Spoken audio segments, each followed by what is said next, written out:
Shopping mall ప్రపంచ స్థాయి shopping అనుభూతి ఇప్పుడు మన పార్వతీపురంలో డిసెంబర్ 5న గొప్ప ప్రారంభం. తెలంగాణ రాష్ట్రంలో కాంగ్రెస్ ప్రభుత్వం అధికారంలోకి వచ్చిన తర్వాత ప్రజల పాలనపైన దృష్టి సారించింది. ముఖ్యంగా నిరుద్యోగ నిర్మూలనకై కంకణం కట్టుకున్నట్లు కనపడుతుంది ప్రభుత్వం.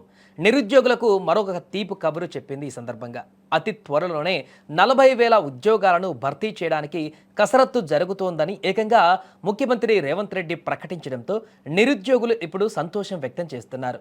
ఉస్నాబాద్లో ప్రజాపాలన ప్రజా విజయోత్సవాల కార్యక్రమంలో భాగంగా 262.78 కోట్ల రూపాయలతో చేపట్టిన అభివృద్ధి పనులకు శంకుస్థాపన చేసిన సీఎం రేవంత్ రెడ్డి ఈ సందర్భంగా నిరుద్యోగులకు శుభవార్త చెప్పారు.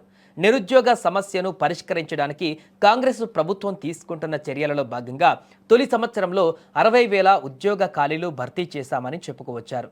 దీంతో పాటుగా అతి త్వరలోనే మరో 40,000 ఉద్యోగాలను భర్తీ చేస్తామని, దీనికోసం కసరత్తు జరుగుతుందని తెలిపారు. 2.5 సంవత్సరాలలో 1,00,000 ఉద్యోగాలను భర్తీ చేసే ప్రక్రియను పూర్తి చేస్తామన్నారు. అధికారంలో ఉన్న తమ ప్రభుత్వం ప్రజాప్రభుత్వం అని, ప్రజల ఆకాంక్షలను నెరవేర్చే ప్రభుత్వమని సీఎం రేవంత్ రెడ్డి తెలిపారు. కాంగ్రెస్ పార్టీ అధికారంలోకి వచ్చిన మొదటి సంవత్సరమే రాష్ట్ర ప్రభుత్వంలో 60,000 ప్రభుత్వ ఉద్యోగ ఖాళీలను భర్తీ చేసి ఈ తెలంగాణ ఉద్యమం ఉద్యోగాల కోసమే అన్న సంగతిని ఆనాడు నిరూపించి మొదటి సంవత్సరంలోనే 60,000 ఉద్యోగాలు ఇవ్వడం జరిగింది. ఇప్పుడు ఇంకొక 40,000 ఉద్యోగాల కోసం ప్రణాళికలు రచిస్తున్నాం.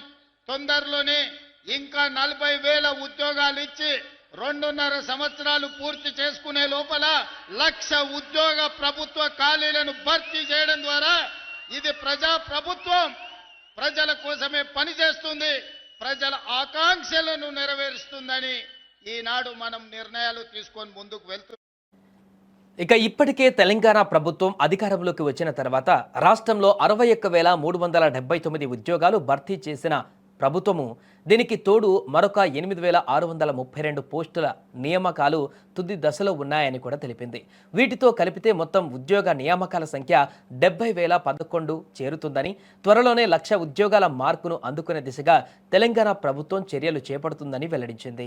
ఇక 2 ఏళ్లలో తెలంగాణ రాష్ట్ర పబ్లిక్ సర్వీస్ కమిషన్ ద్వారా 15,780 ఉద్యోగాలు భర్తీ చేశారు. Telangana state police recruitment board ద్వారా 16,067 ఉద్యోగాలు, మెడికల్ అండ్ హెల్త్ రిక్రూట్మెంట్ బోర్డులో 8,666 పోస్టులు, తెలంగాణ రెసిడెన్షియల్ ఎడ్యుకేషన్ ఇన్స్టిట్యూషన్స్లో రిక్రూట్మెంట్ బోర్డులో 8,400 ఉద్యోగాలు భర్తీ చేశారు. ఇక డిఎస్సి ద్వారా 10,006 నియామకాలు చేపట్టారు. విద్యుత్ రంగంలో టీజీఎన్పీడీసీఎల్లో 1,000కి పైగా ఉద్యోగాలు భర్తీ చేశారు. ఇక సింగరేణి, ఇతర సంస్థలు కలిపి 1,355 ఖాళీలను పూర్తి చేశారు.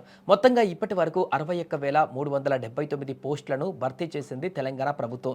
మరో 40,000 ఉద్యోగాలకు శ్రీకారం చుట్టనుంది. ఇదిలా ఉంటే సీఎం రేవంత్ రెడ్డి నిర్ణయం పైన నిరుద్యోగులు ఇప్పుడు హర్షం వ్యక్తం చేస్తున్నారు.